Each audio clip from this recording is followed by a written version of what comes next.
Bapa kami di surga, kembali dengan sukacita kami bangun pagi ini. Terima kasih buat napas kehidupan hari ini.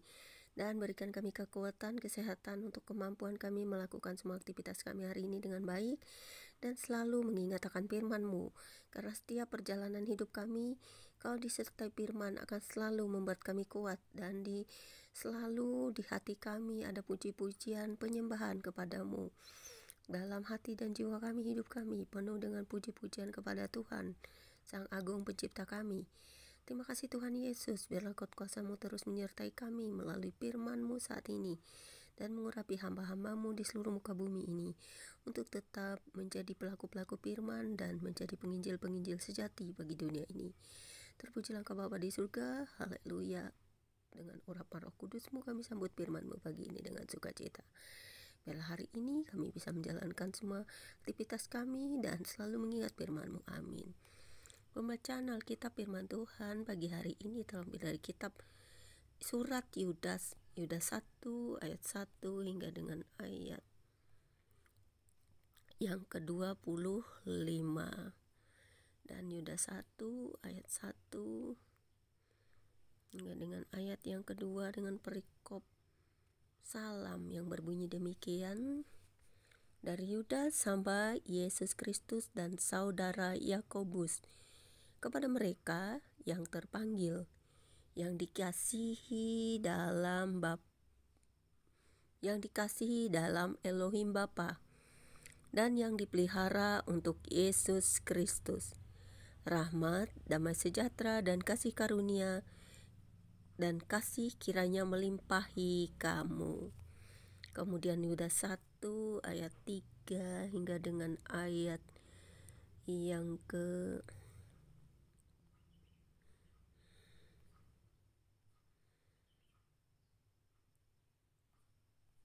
ayat 3 hingga dengan ayat yang ke-16 dengan perikop hukuman atas guru-guru palsu yang berbunyi demikian. Saudara-saudaraku yang kekasih, sementara aku bersungguh-sungguh berusaha menulis kepada kamu tentang keselamatan kita bersama, aku merasa terdorong untuk menulis ini kepada kamu dan menasihati kamu, supaya kamu tetap berjuang untuk mempertahankan iman yang telah disampaikan kepada orang-orang kudus. Sebab ternyata ada orang tertentu yang telah masuk menyelinap di tengah-tengah kamu, yaitu orang-orang yang telah lama ditentukan untuk dihukum. Mereka adalah orang-orang yang fasik, yang menyalahgunakan kasih karunia Elohim kita untuk melampiaskan hawa nafsu mereka, dan yang menyangkal satu-satunya penguasa dan Tuhan kita, Yesus Kristus. Tetapi sekalipun kamu telah mengetahui semuanya itu dan tidak meragukannya lagi, aku ingin mengingatkan kamu bahwa memang Tuhan menyelamatkan umatnya dari tanah Mesir, namun sekali lagi membinasakan mereka yang tidak percaya. Dan bahwa Ia menahan malaikat-malaikat yang tidak taat pada batas-batas kekuasaan mereka, tetapi yang meninggalkan tempat kediaman mereka dengan belenggu abadi di dalam dunia kekelaman, sampai penghakiman pada hari besar. Sama seperti Sodom dan Gomora dan kota-kota sekitarnya yang dengan cara yang sama melakukan percabulan dan mengejar kepuasan-kepuasan yang tak wajar, telah menanggung siksaan api kekal sebagai peringatan kepada semua orang. Namun demikian, orang-orang yang bermimpi mimpian ini juga mencemarkan tubuh mereka dan menghina kekuasaan Elohim serta menghujat semula yang mulia di sorga. Tetapi penghulu malaikat Michael dalam suatu perselisihan bertengkar dengan iblis mengenai mayat Musa, tidak berani menghakimi iblis itu dengan kata-kata hujatan, tetapi berkata, kiranya Tuhan menghardik engkau. Akan tetapi mereka menghujat segala sesuatu yang tidak mereka ketahui, dan justru yang mereka ketahui dengan nalurinya, seperti binatang yang tidak berakal, itulah yang mengakibatkan kebinasaan mereka.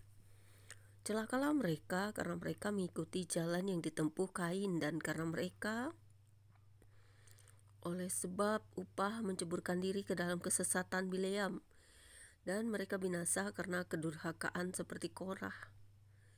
Mereka inilah noda dalam perjamuan kasih-Mu, di mana mereka tidak malu-malu melalap dan hanya mementingkan dirinya sendiri. Mereka bagaikan awan yang tak berair yang berlalu ditiup angin.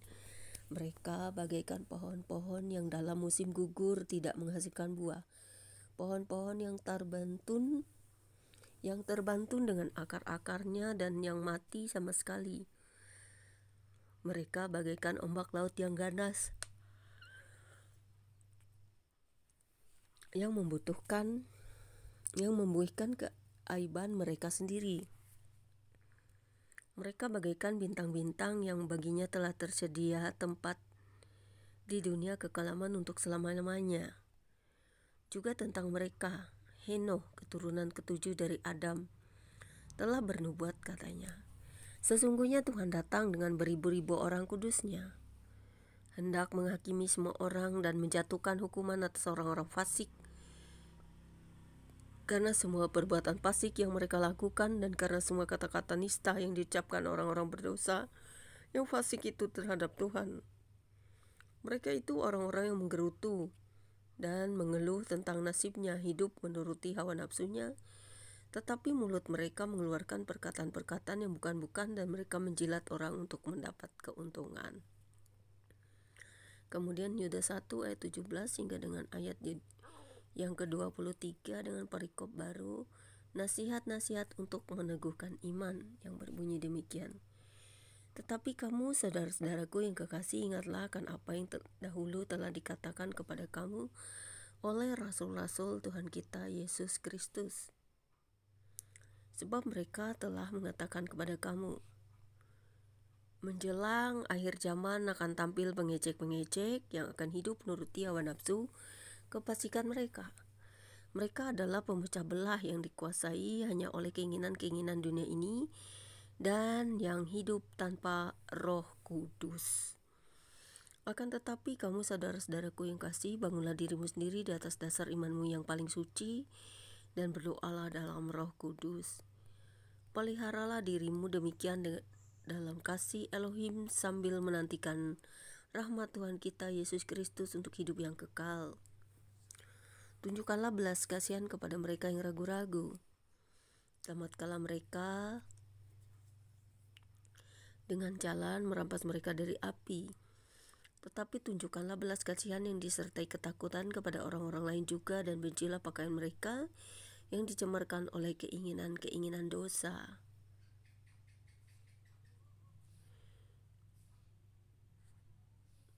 Kemudian Yuda 1 ayat 24 hingga 25 dengan perikop baru penutup yang berbunyi demikian. Bagi Dia yang berkuasa menjaga supaya jangan kamu tersandung, dan yang membawa kamu dengan tak bernoda dan penuh kegembiraan di hadapan kemuliaannya, Elohim yang Esa, Juru Selamat kita oleh Yesus Kristus Tuhan kita. Bagi Dia adalah kemuliaan, kebesaran, kekuatan, dan kuasa, sebelum segala abad dan sekarang dan sampai selama-lamanya. Amin. Demikianlah pembacaan kitab kita pagi hari ini. Kiranya firman ini dapat selalu menguatkan kita, memberkati kita, dan juga menjadi kekuatan pelita bagi setiap langkah kita. Terpuji langkah Bapa buat firman-Mu. Kami boleh bersyukur, bersukacita mendengarkannya setiap hari. Biarlah kami selalu setia di dalam firman-Mu untuk tetap mentaatinya sampai akhir hidup kami. Terima kasih Bapa di surga. Haleluya. Amin. Demikianlah pembacaan kitab kita. Tuhan Yesus memberkati. God bless you all. Immanuel.